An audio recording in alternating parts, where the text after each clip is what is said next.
What's up guys, welcome back to Kit Guru. Today I'm looking at two new cases from Genesis. You may not be aware of Genesis. I hadn't heard of them myself until I started working for Kit Guru. They are a relatively new company to the market based in Europe. If you go and head over to their website, you'll see they already have quite an extensive range of peripherals, so mice, keyboards, speakers, gaming chairs as well. And they also manufacture PC cases. The IRID 505, which is technically both of these cases. This one's the 505, this one's the 505 ARGB. These were technically released 2 years ago as just normal standard black versions, but now Genesis has decided they want to do a bit of a refresh on the series, and now we've got two versions in white. So other than the colour changes, there's no real differences between these new white versions and the original black versions.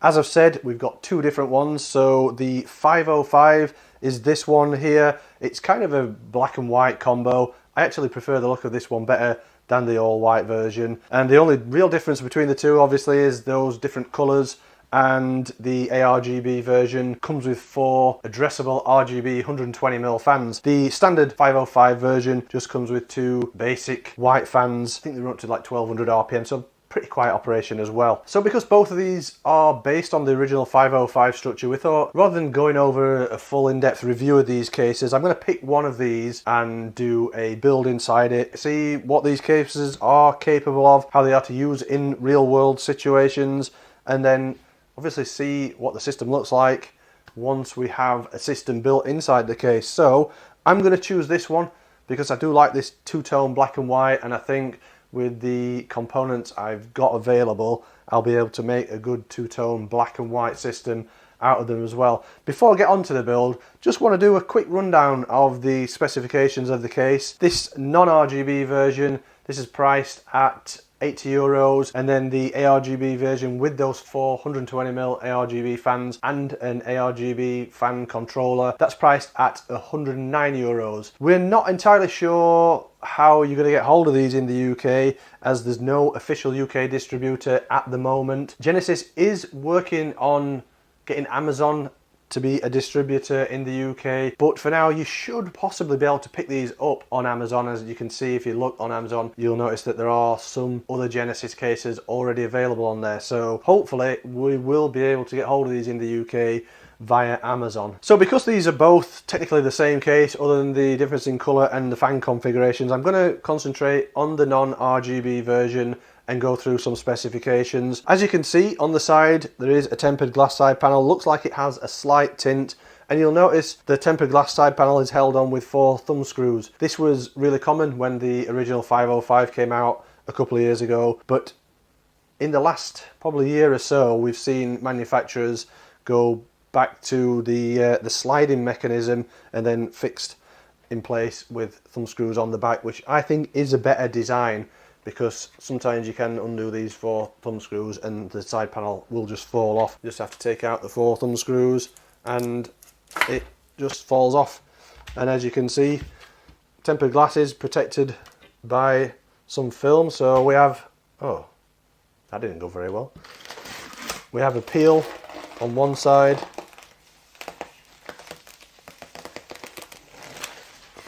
and then also there's another one on the other side.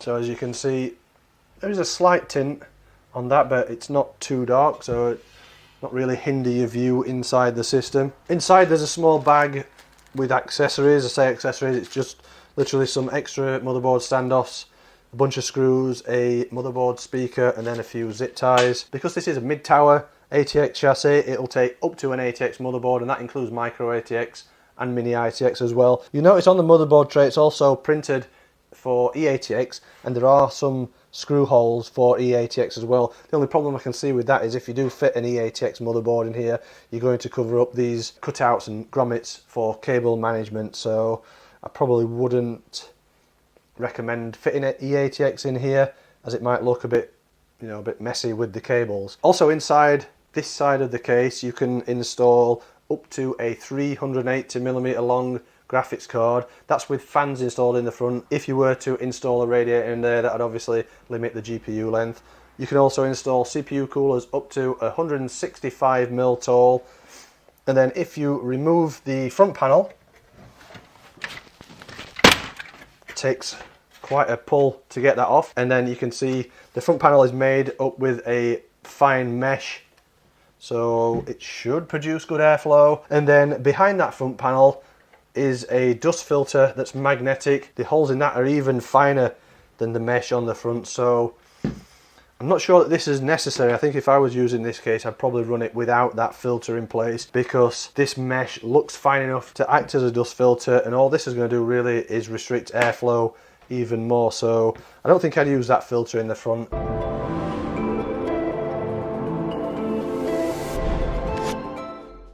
And as you can see, with this non-RGB version, we've got one plain white 120mm fan pre-installed. You can fit another 220mm fans in here to have a total of 3, or alternatively you could fit 2 140mm fans. In terms of radiator installation, this is where the official specifications are a bit confusing. According to the official specifications, you can only fit up to a 280mm radiator in the front of the case. I'm going to see if you can fit a 360, because I think if you can fit 320mm fans in the front and you've got this cutout in the power supply shroud, I think you should be able to fit a 360mm rad up there, so I'll have a look at that. Top of the case, there's another dust filter. Also on the top, at the front where I like it, a lot of cases now tend to have it down the side. I think it's more practical on the front, so that's good. On this front I/O, you have a power button, an LED button to change the LED lighting. Obviously in this case there isn't any LED lighting, but in the ARGB case that button will be useful. It does seem to me a bit pointless to even have that LED button. I suppose technically you may be able to connect that up to a motherboard ARGB header possibly, or maybe connect it up to another ARGB fan controller and control the lighting effects with that. You've also got 2 USB 3.0 Type A ports, 2 USB 2 Type A ports, and then a microphone and headphone 3.5mm jack. One thing that is missing from there is USB Type C, and again, price of this range a couple of years ago might not have had USB Type C, but if you think about other cases in that price range that have been released recently, such as the Corsair 4000D, that has USB Type C, so it's a shame that's missing. I thought maybe with this refresh Genesis could have added a Type C port on the top, but they've not done that. So back round to this side, you can see there's a full cover power supply shroud, small cutout in the front, so fans, radiators will be able to be fitted below the power supply shroud as well. You've got some logos on here. There's a Genesis logo and a IRID 505 logo. I'm not usually a fan of logos on the power supply shroud, but they're not bad. Don't mind them too much. They're not too much in your face. They look pretty well positioned, and they've kind of got a silver font going on, so they're not too bad. And you can also see as well, we've got plenty of grommets as well in the cutouts for cable management. Again, that's pretty good. The ones down the side and on the power supply shroud have got grommets on. These two haven't at the top.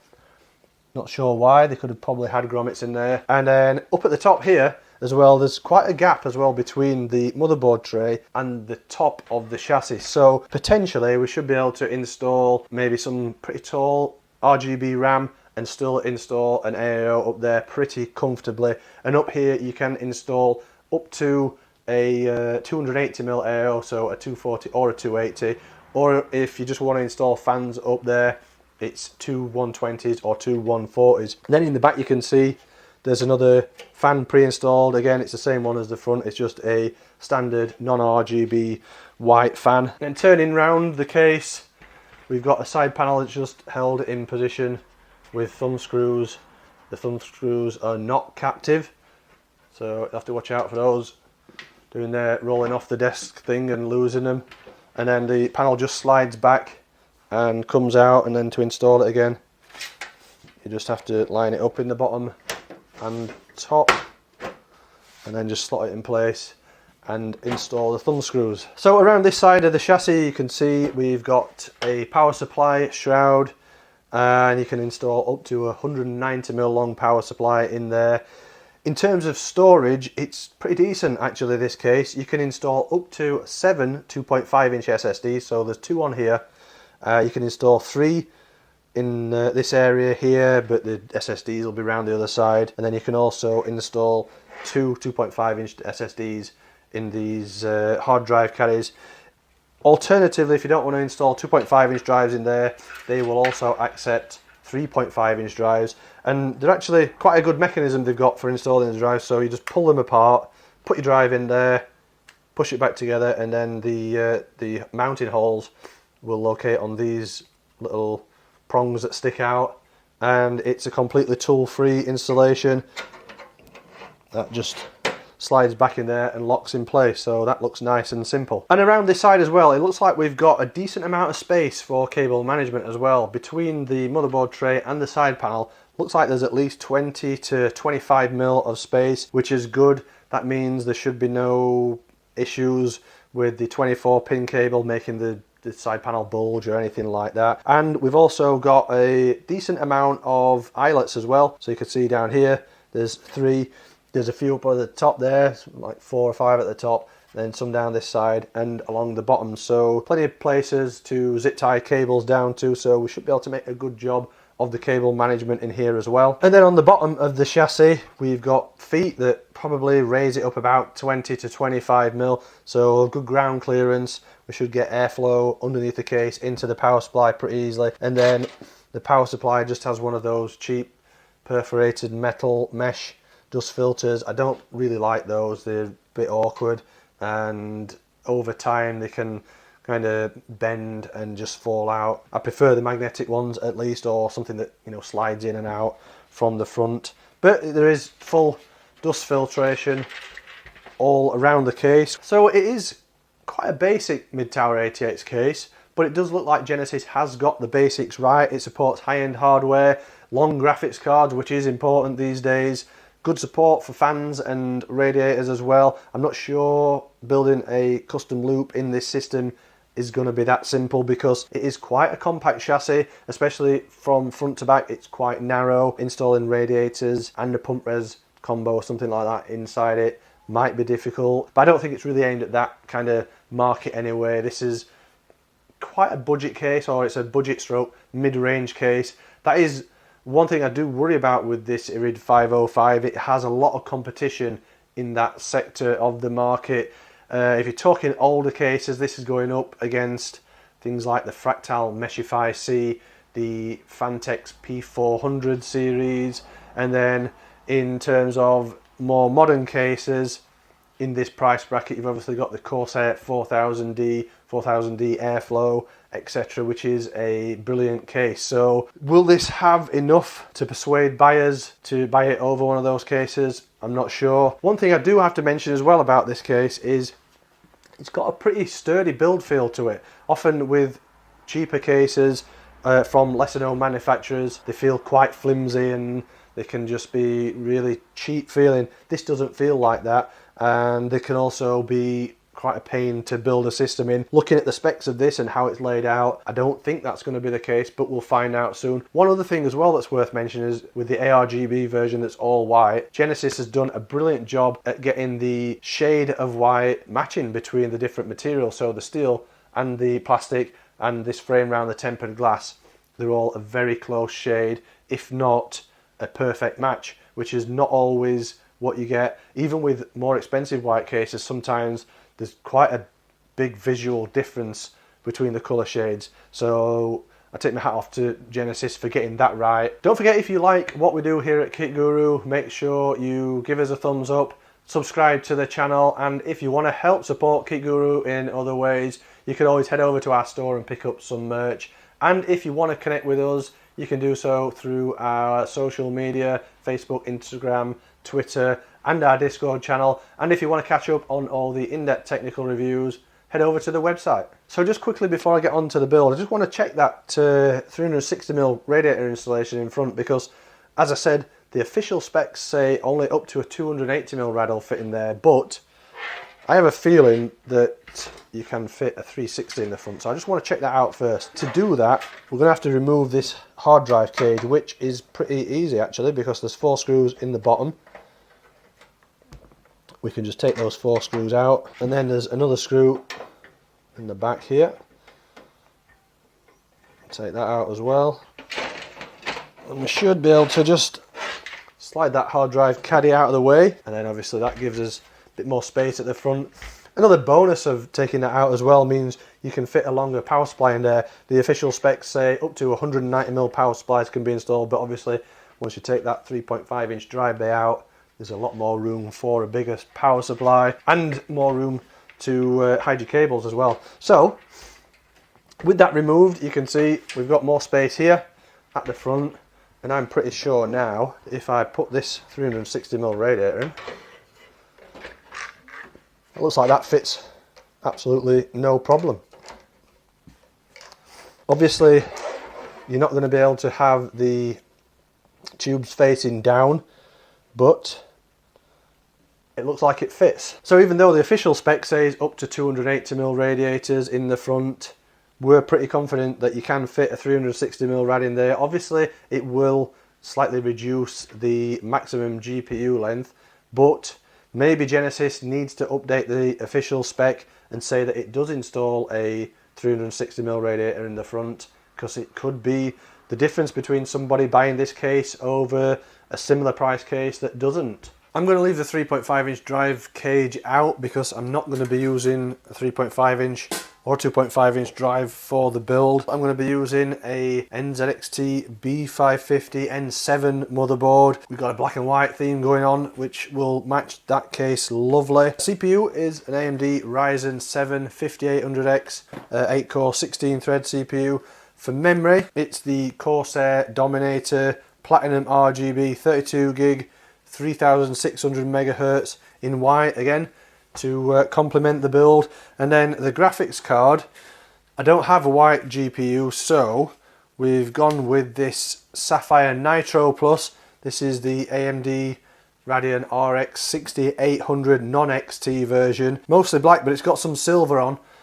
I thought the silver will complement these silver decals on the power supply shroud, so that's why I've picked that card. And then for storage, just a single M.2 drive. I'm going to be using the WD Black SN850 2TB PCIe Gen 4. And then for the cooling, I'm going to use this NZXT Kraken X63 RGB. This is the white version. So again, that should match in beautifully with the theme of the system. And then finally for power, it's a Seasonic Focus PX850. Not sure what I'm going to do with the system fans yet. I might keep those 2 white ones, or I might swap them out for some others so we can fit the full amount of 3 in the front and 1 in the back. AIO's going in the top. So yeah, I'll shut up talking and get on with the build.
So the build's complete.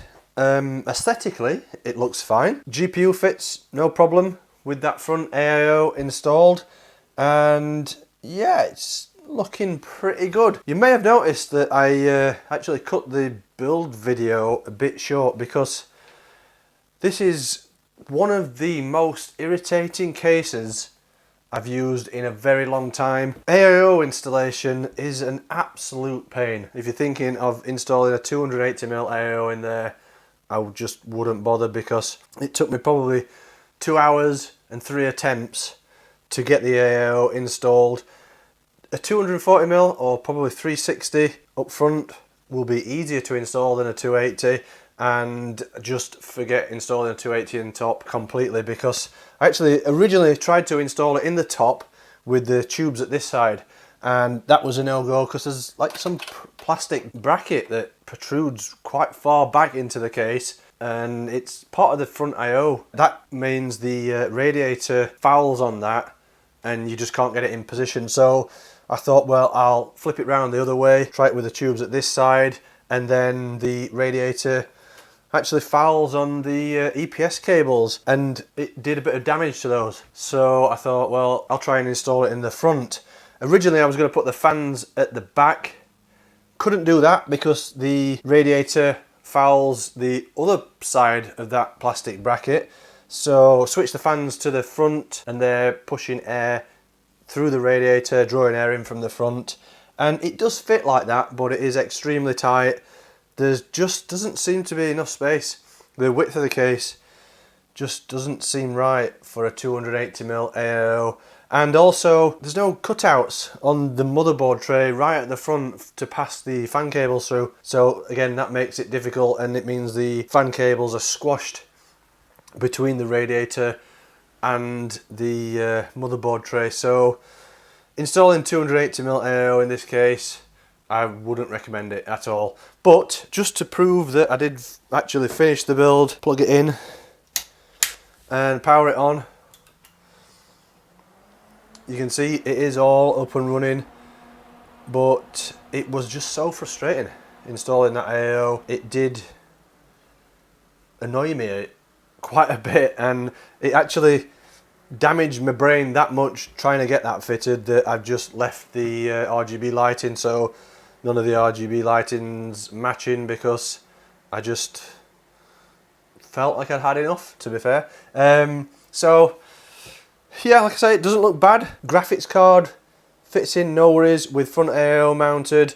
Plenty of space around the board to work without the AIO at the top. There's plenty of space to install cables and stuff like that. So it's not a bad case overall. Round the back as well, plenty of room for cable management, plenty of space to route the cables, and lots of eyelets to tie cables down to. So cable management's good. These cutouts are fine. Cable routing from the front through the other side, that's great as well. Everything's as it should be. Probably saw in the video as well, I installed some Be Quiet Silent Wings 3 fans originally. They were going to be 3 of those in the front and 1 at the back here, but because I had to change the position of the AIO radiator, I ended up with 2 of the Silent Wings 3 in the top, 1 in the rear, again just for a black and white contrast really. So I think that's turned out looking alright as well. And overall, yep, build looks good, but it is a frustrating case to work with. Let us know your thoughts on how the system's turned out in the comment section, and if you've enjoyed watching the video, give us a thumbs up, hit the subscribe button. If you're a fan of what we do here at Kit Guru and want to help support us, head over to our store and pick up some merch. And as always, if you want to catch up on all the in-depth technical reviews, head over to the website.